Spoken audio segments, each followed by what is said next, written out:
हुआ हो। Jesus don't need lazy people. यीशु मसीह उन लोगों को पसंद नहीं करता जो बहुत सुस्त होते हैं। If you are lazy, so Jesus doesn't like you. अगर आप सुस्त हैं तो यीशु मसीह आपको पसंद नहीं करते। Many people they are lazy in the faith. बहुत से ऐसे लोग हैं जो ईमान में बहुत कमजोर हैं। They are lazy in prayer. वो दुआ में बहुत सुस्त They are lazy in worship. और वो प्रसिद्ध में भी बहुत सुस्ती दिखाते हैं। You have to be active. आपको बहुत चुस्त दिखाई देना है। So today we will listen the gospel about church. What is a church? आज हम सीखेंगे चर्च के बारे में कि चर्च क्या है। Maybe we have shared the gospel before it. और यकीनन इससे पहले भी हमने इस पर खुदा का पैगाम शेयर किया है। This is the second part. ये उसका दूसरा हिस्सा है। So let's open your Bible. हम अपनी कलाम मुकद्दस को खोलेंगे। Matthew 15. मत्ती की इंजील उसका 25वां बाब। 15. मत्ती की इंजील उसका 15वां बाब।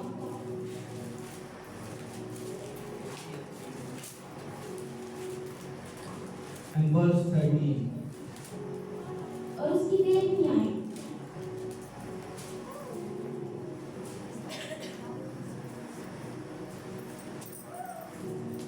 उसने जवाब में कहा, जो पौधा मेरे आसमानी बाप ने नहीं लगाया, जड़ से उखाड़ा जाएगा। Amen. आमीन। If God has put you here, अगर खुदा आपको यहाँ पर लाया है, so God will use you. तो खुदा आपको इस्तेमाल भी And करेगा। God loves you so much. और खुदा आपसे बहुत मोहब्बत करता So है। the church word is a great word for the people of God.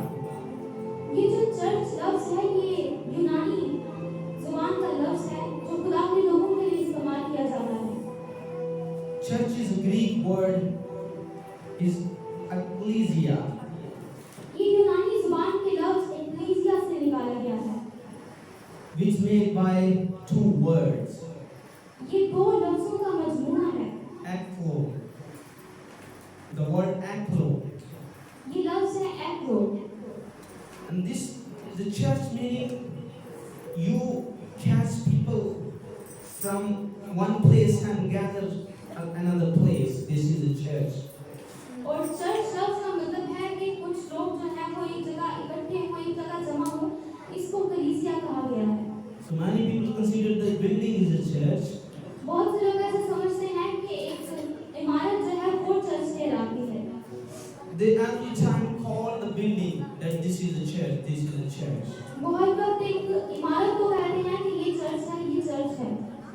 But biblically it's wrong. लेकिन खुदा के कलाम के मुताबिक ये गलत है। You are a church.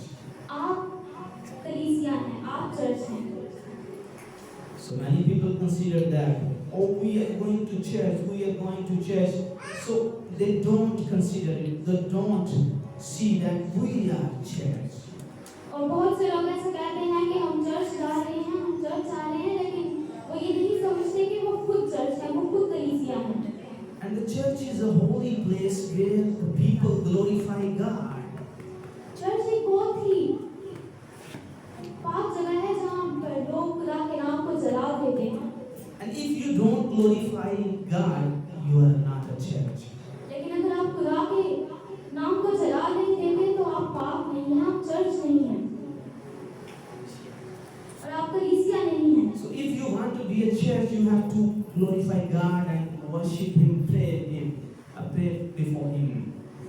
तो अगर आप कलीसिया बनना चाहते हैं तो आपको खुदा के नाम को जला देना है। In Bible, we see about church, the disciple of Jesus Christ, they were planting churches in many towns, in many countries. हम खुदा के कलाम में से देखते हैं कि हम यीशु मसीह के शागिर्दों को कि वो बहुत सी जगहों पर बहुत से मुल्कों में कलीसिया को वजूद में ला रहे थे। called disciples. All church was called disciples.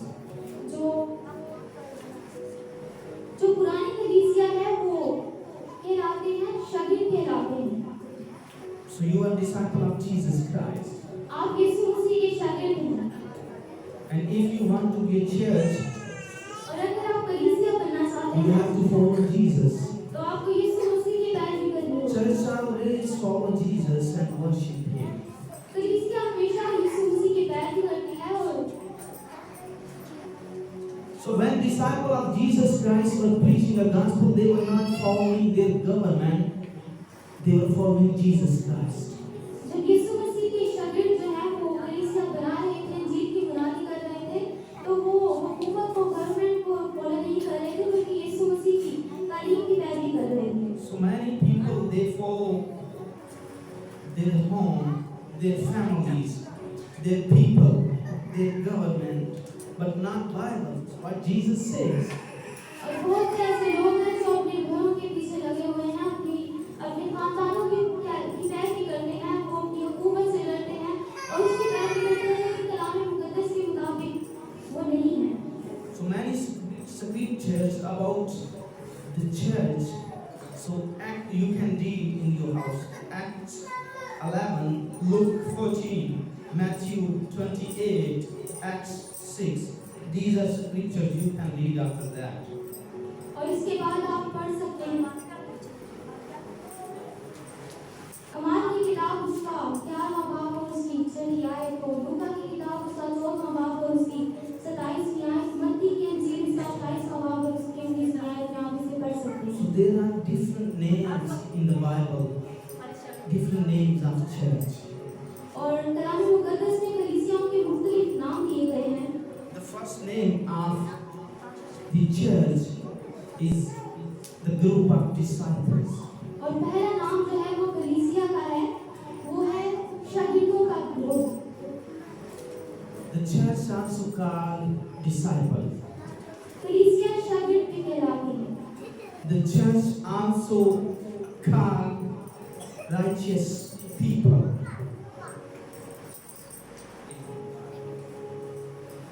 और जो चर्च है, जो कलीसिया है, वो ईमानदार लोग भी कहलाते हैं।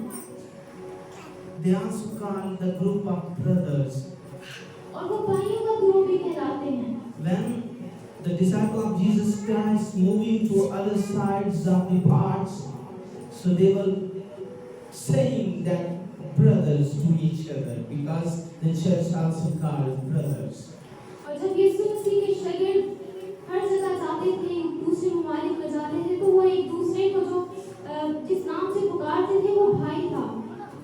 So if you are a church and you have to live together as a family, तो अगर आप कलीसिया कहलाना चाहते हैं तो आपको एक खानदान की तरह रहना होगा।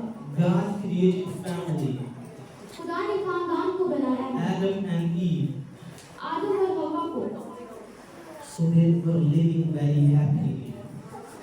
और वो बहुत खुशी के साथ रहते थे। Maybe there was no anger. There was no anger. There was not anything that they were fighting each other. तो इनके दरमियान में कोई भी ऐसी चीज नहीं थी कि वो एक दूसरे से लड़ते थे। So if you have these things, so these things will push you from God away. और अगर आपकी जिंदगी में ये चीजें हैं तो ये आपको खुदा की हजूरी से दूर कर The देंगी। church is also called Holy People Group. और जो कलीसिया है वो पाक लोगों का ग्रुप भी कहलाती है। And the church also called the house of the Lord. और कलीसिया खुदा का घर भी कहलाती है। The Bible says you are the church and the Spirit of God in you. खुदा का कलाम बताता है कि आप कलीसिया हैं और खुदा का रूह आपके अंदर है। So if you have the Spirit of God, और अगर आपके पास खुदा का रूह है you are a church. तो आप कलीसिया हैं। Without the Spirit of God, there is no church. खुदा के रूह के बगैर कोई कलीसिया नहीं। In the world, have many churches today, इस दुनिया में बहुत सी ऐसी कलीसियाएं हैं, but many churches many churches we cannot see the Spirit of Holy Spirit. लेकिन बहुत सी कलीसियाओं में हम खुदा के रूप को नहीं देख सकते। So Jesus said, I will go and I will give you second helper, the Holy Spirit. यीशु मसीह ने कहा कि मैं जाता हूँ ताकि तुम्हारे लिए दूसरा मददगार भेजूं जो कि पाक रूह है। So you can recognize that if you have Holy Spirit, if the church has Holy Spirit, this is the church.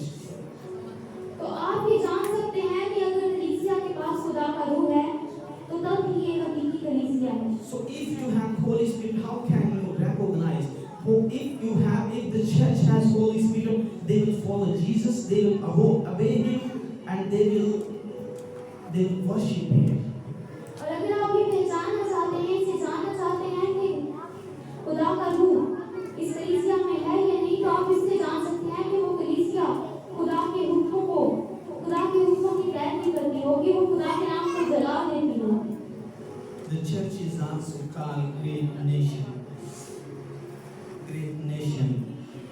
और जो कलीसिया है वो अजीम कौम भी कहलाती है। The church is also called the body of Christ. और कलीसिया खुदा का बदन भी कहलाती है। So you are a temple of God. आप खुदा का घर है, खुदा का मक़दस है। God lives in you. खुदा आप में रहता है। So if there is no God in you, you are not a church.